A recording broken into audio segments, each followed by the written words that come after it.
ORS না Glucon-D কোনটা খাওয়া উচিত? ওই গরমের দিনে ক্লান্ত হয়ে কেউ খাচ্ছে ওআরএস, আবার কেউ খাচ্ছে গ্লুকন্ডি। তো কেউ কেউ মনে করে কি যে ওআরএস বা গ্লুকন্ডি এক, কিন্তু মনে রাখুন ওআরএস বা গ্লুকন্ডি কিন্তু কখনোই এক নয়। তো এই ভিডিওর মাধ্যমে আমরা এই কনফিউশনই দূর করব যে কখন কোনটা খাওয়া উচিত। এই ভিডিওর মাধ্যমে আমরা জানবো এক নম্বর হচ্ছে ওআরএস বা গ্লুকন্ডি কি, দু নম্বর হচ্ছে ওআরএস আর গ্লুকন্ডি কাজ কি, তিন নম্বর হচ্ছে সিমটমস থেকে কিভাবে বুঝবেন যে আপনি এখন ওআরএস খাওয়া উচিত না আপনার গ্লুকন্ডি খাওয়া উচিত। ওআরএস কি? ওআরএস এর ফুল ফর্ম হচ্ছে ওরাল রিহাইড্রেশন সল্ট। দেখুন ওআরএস চিকিৎসা কাজে ব্যবহৃত হয়। এক নম্বর হচ্ছে ডিহাইড্রেশন, যার মানে হচ্ছে শরীর জল শূন্যতার জন্য। দু নম্বর হচ্ছে ইলেকট্রোলাইট ইমব্যালেন্সের একে ঠিক রাখে। ইলেকট্রোলাইটস এইটি হচ্ছে আমাদের শরীরের বিশেষ কিছু খনিজ পদার্থ যেগুলি ছাড়া আমাদের শরীরে সাধারণত ভারসাম্য বজায় থাকবে না, এবং যেগুলি ছাড়া আমাদের শরীর চলবে না। আর ওআরএস আছে কি?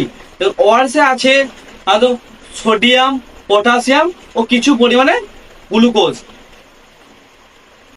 ডিহাইড্রেশন বা ইলেকট্রোলাইট ইমব্যালেন্স হয় কিভাবে? এক নম্বর হচ্ছে অতিরিক্ত পরিমাণে ঘাম। দেখুন ঘামের সাথে আমার শরীর জল ও লবণ ও পটাশিয়াম ও কিছু গুরুত্বপূর্ণ খনিজ পদার্থ বের হয়ে যায়, এর ফলে আমাদের শরীরে ইলেকট্রোলাইট ব্যালেন্স নষ্ট হয়ে যায়। আর দু নম্বর হচ্ছে ডায়রিয়া। দেখুন ডায়রিয়াতে আমার শরীর শুধু মলই নয়, এর সাথে প্রচুর পরিমাণে জলও বের হয়। মনে করুন, দেখুন আপনি যতবার মল ত্যাগ করবেন তাতে 200 থেকে 300 ml শরীরে জল বের হবে, এবং এর সাথে সোডিয়াম, পটাশিয়াম ও কিছু গুরুত্বপূর্ণ ক্লোরাইডও বের হবে। এর ফলে আমাদের শরীরের ভারসাম্য সাধারণত নষ্ট হয়ে যায়। তিন নম্বর হচ্ছে বমি। দেখুন বমি তো সাধারণত জল ও খনিজ পদার্থ খুব প্রচুর পরিমাণে বের হয়, এর ফলে ইলেকট্রোলাইট ইমব্যালেন্স নষ্ট হয়ে যায়। বলছি ইলেকট্রোলাইট ইমব্যালেন্স ও ডিহাইড্রেশনের সিমটমস কিভাবে বুঝবেন যে আপনার ইলেকট্রোলাইট ইমব্যালেন্স বা ডিহাইড্রেশন হয়েছে?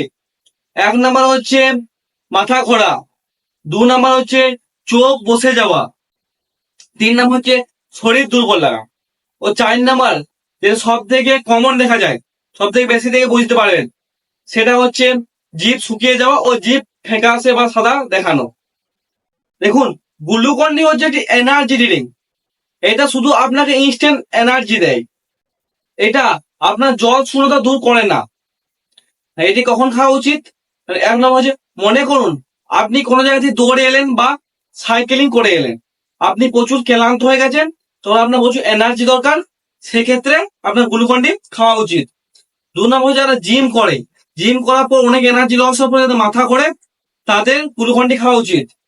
তিন নম্বর হচ্ছে আপনি উপোস করেছেন, উপোস করার পর পর রাত্রি থেকে মাথা ঘোরাচ্ছে, সে সময় আপনি গ্লুকন্ডি খান না, এটা ঠিক আছে। মনে করুন আপনি গরমে ঘেমে ক্লান্ত হয়ে বাড়ি এলেন, সে টাইমে আপনি গ্লুকন্ডি খেলেন, সে কিন্তু আপনাকে কিছুক্ষণের জন্য এনার্জি দিল, আপনার ফ্রেশ লাগলো, বাট সে কিন্তু আপনার যে ঘেমে শরীর জল কমেছে সেটা কিন্তু সে ঠিক করবে না। সেই জন্য সে টাইমে ওআরএস খাওয়া উচিত। তাহলে মনে রাখবেন যে ওআরএস বা গ্লুকন্ডি কোনো এক নয়। তো আপনার শরীরে যেরকম সিমটমস বা সিগন্যাল দেবে সেই হিসেবে ওআরএস বা গ্লুকন্ডি পান করুন। ভিডিওটা ভালো লাগলে লাইক করে দিন। অন্য কিছু সম্বন্ধে কোনো রোগের সম্বন্ধে জানা হলে কমেন্ট করুন এবং সাবস্ক্রাইব করে দিন।